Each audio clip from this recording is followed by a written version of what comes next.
साबिक chairman अक़लियती मालियाती corporation इम्तियाज़ Isaac ने media से बात करते हुए रियासत में बरसर इक़्तिदार कांग्रेस को अपनी शदीद तनकीद का निशाना बनाया। उन्होंने कहा है कि कांग्रेस हुकूमत ने अक़लियतों के साथ धोखाधही की है। उन्होंने कहा कि कांग्रेस हुकूमत की जानिब से अक़लियतों के साथ की गई धोखाधही पर कांग्रेस के अरकान असम्बली को मुश्किल हालात से गुजरना पड़ेगा। तेलंगाना के प्रदेश अध्यक्ष हैं, आज ये चीफ मिनिस्टर हैं, तो आज माइनॉरिटी सब प्लान बनाने के लिए क्या रुकावट है? आप ही चीफ मिनिस्टर है, आप ही ने वादा किया था और ये कहा था कि सोनिया जी और राहुल जी से हम बात करके ये आगे बढ़े हैं। तो जब इतना जब परमिशन ले चुके हैं आप, तो माइनॉरिटी के लिए अब तक क्यों आप सब प्लान नहीं बनाए? पहला सवाल। दूसरा सवाल, 4000 करोड़ बजट देने का वादा किया, 1000 करोड़ जो है माइनॉरिटी मुस्लिम हो, सिख हो, ईसाई हो, सब प्लान के तहत और अनएम्प्लॉयमेंट यूथ और वुमेन के लिए जो है 100% सब्सिडी या सब्सिडाइज लोन्स के लिए भी आप 1000 करोड़ सेपरेट देते बोले, उसका कहाँ पे है? तीसरी। और रही बात, जब बीआरएस हुकूमत थी, केसीआर साहब जो है 4 एमएलसीज दिए थे। महमूद अली साहब को जो है डिप्टी चीफ मिनिस्टर बनाया, होम मिनिस्टर बनाया, रेवेन्यू मिनिस्टर बनाया, और एक एमएलसी सलीम साहब और फारूक हुसैन साहब, फरीदुद्दीन साहब, 4 एमएलसी देते हुए 10 कारपोरेशन चेयरमैन दिए मुसलमानों को केसीआर साहब। कांग्रेस कहाँ पे है? क्या रुकावटें हैं? तो क्या कांग्रेस सिर्फ हमेशा जो 60-70 साल से जो है मुसलमानों को वोट बैंक की तरह इस्तेमाल करते हुए आई, तो इस बार भी वोट बैंक की तरह इस्तेमाल कर चुकी है क्या? जो मुस्लिम जैक बोल के जो है हर ज़िले फिर के टीआरएस गवर्नमेंट के ऊपर मुसलमानों में जो है गुस्सा दिलाकर जो है जो गलतियां करवा के जो है मुसलमानों के वोट हासिल करे कांग्रेस पार्टी, वो मुस्लिम जैक कहाँ पे है? आज 8 महीने से जो है मुसलमानों को हक़ नहीं मिल रहा, तो मुस्लिम जैक क्यों नहीं पूछ रही? तो मैं ये पूछना चाहता हूँ। और एक मेरा अहम सवाल है कांग्रेस गवर्नमेंट से, और ख़ासकर जो है चीफ मिनिस्टर साहब से, और जो मुस्लिम कायदीन हैं कांग्रेस में, उनसे सवाल कर रहा हूँ। बीआरएस हुकूमत जो है 100% सब्सिडी से जो है जो लोन्स दिए थे, इलेक्शन कोड आने की वजह से कुछ लोगों को नहीं दे सके कोड की वजह से, जिसमें 630 बेनिफिशरीज़ के लोन्स कलेक्टर्स के अकाउंट में अमाउंट के साथ वहाँ पे जमा होके है। 8 महीने से वो अमाउंट जमा होके है।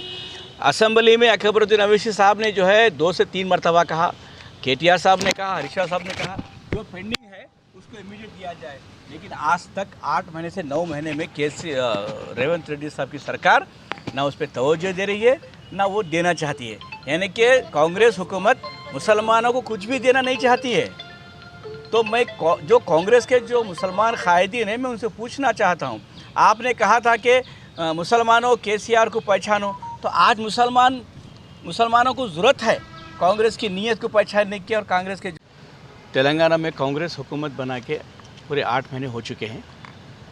इन 8 महीने के दौरान कांग्रेस हुकूमत ने जो है मुसलमानों के साथ जो नाइंसाफ़ियाँ करते आ रही है, मैं आपके सामने उसको रखना चाहता हूँ।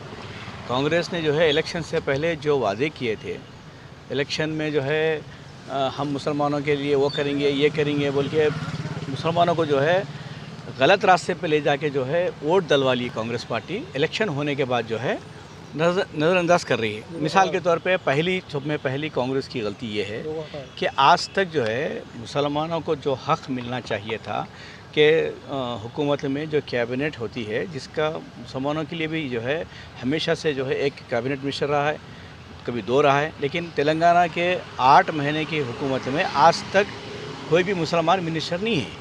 उसकी क्या वजूहत है? क्या हम सिर्फ वोट डाले ही वोट का हक़ है हमको? जब हमारे को वोट का हक़ है तो हमारा जो हक़ है कैबिनेट मिनिस्टर बनना और दूसरे नॉमिनेटेड एमएलसी हो या राज्यसभा बनना या एमएलए बनना, तो वो कहाँ पे है? तो मैं कांग्रेस और ख़ासकर राहुल गांधी जी से कहना चाहता हूँ कि आपने जब तेलंगाना के इलेक्शन में आके कई लोगों को कई जगह मीटिंगों में ये बोला कि हम मुसलमानों के लिए हिफाजत करेंगे बोल के बोले, और जो है मुसलमानों के लिए हम जो हक़ उनका बनता देंगे बोले। जो हक़ आपके पास है देने के लिए वो तो दे रहे नहीं आप।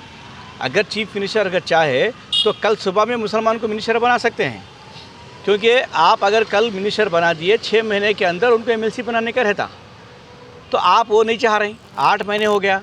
अगर मुसलमानों के ऊपर आपको मोहब्बत होती तो एमएलए कोटे में क्यों एमएलसी नहीं बनाए आप? गवर्नर कोटे में जो है कंट्रोवर्सी क्यों रख दिए? वो एक दूसरा इशू जो है सब मेन मैं पे आपको बोलना चाह रहा हूँ कि आज जो चीफ मिनिस्टर हैं वो तेलंगाना प्रदेश के अध्यक्ष भी हैं कांग्रेस के। उन्होंने कहा था कि मुसलमानों का जो हक़ मिलता है वो हक़ हम बराबर देंगे और जो हुकूमत के अंदर जो भी मिलना चाहे वो बराबर देंगे, बल्कि वो आप माइनॉरिटी डिक्लेरेशन में जो अनाउंस किए थे मैं आपके सामने वो सुनाना चाहता हूँ, आप देखिए इसको। और हमारे डिक्लेरेशन के बारे में माइनॉरिटी ये SC/ST सप्लाइन जैसे है वैसे एक ही बात है। माइनॉरिटी डिक्लेरेशन का मतलब खाली एक कागज रिलीज करने का नहीं है, ये हमारी जिम्मेदारी है। हमारे बड़े लोग बोले 100 पकना 1 लिखना, ये लिख के आप लोगों को हम गारंटी दे रहे, ये गारंटी निभाने का जिम्मेदारी मेरी है। मेरे तरफ से कांग्रेस के अध्यक्ष सोनिया जी के, राहुल जी के नेतृत्व में जो हमारे माइनॉरिटी भाइयों को जो गारंटी दे रहे, ये गारंटी निभाने का जिम्मेदारी। कभी भी कांग्रेस पार्टी एक बात ये तो पीछे नहीं होते। के लिए 4000 करोड़ रुपए बजट रखने वाले हैं इसमें, और आपके रेगुलर इसके लिए और 1000 करोड़ रुपए भी हम लोग देने वाले हैं। तो आप माइनॉरिटी वेलफेयर के लिए जैसा SC/ST ने माइनॉरिटी सप्लाइन बनाने का हम लोग आते ही एक्ट बना देंगे। अगर माइनॉरिटी कि आपने जो है सब में पहले मैं आपको ये बताना चाहता हूँ कि टेम्ब्रिज जो इदारा KCR साहब जो सोचे थे मुसलमानों को जो है अगर तरक्की देना है तो उनके घरों में तालीम होना बोल के KCR एक सोच थी, वो सोच के हिसाब से 204 स्कूल लाके 204 जूनियर कॉलेजेस भी लाए। तो आज कांग्रेस हुकूमत क्या कर रही है? तो आज कांग्रेस हुकूमत ये कर रही है, उसको टेम्ब्रिज को बंद करना चाहती है। कांग्रेस कभी भी मुसलमानों को पढ़ाना नहीं चाहती है। 60 साल हुकूमत करके भी जो है कोई स्कूल नहीं खोले, कोई चीज़ नहीं खोले, हम पहले से बोलते आ रहे हैं। लेकिन आज कांग्रेस क्या करी, पहला कदम टेम्ब्रिज बंद कराने के लिए वो आगे बढ़ चुकी है। देखो जो गुरुकुला जो रेसिडेंशियल स्कूल माइनॉरिटीज़ के लिए टेम्ब्रिज खोले थे KCR साहब, उसको बंद कराने के लिए सब में पहला कदम जो विजिलेंस ऑफिसर्स आउटसोर्सिंग पे काम कर रहे थे 22 ऑफिसर्स, उनको जो है पूरी तरह से निकाल दिए टेम्ब्रिज से। अगर कोई सोसाइटी में अगर विजिलेंस नहीं रहा तो कोई भी आदमी को डर नहीं रहेगा।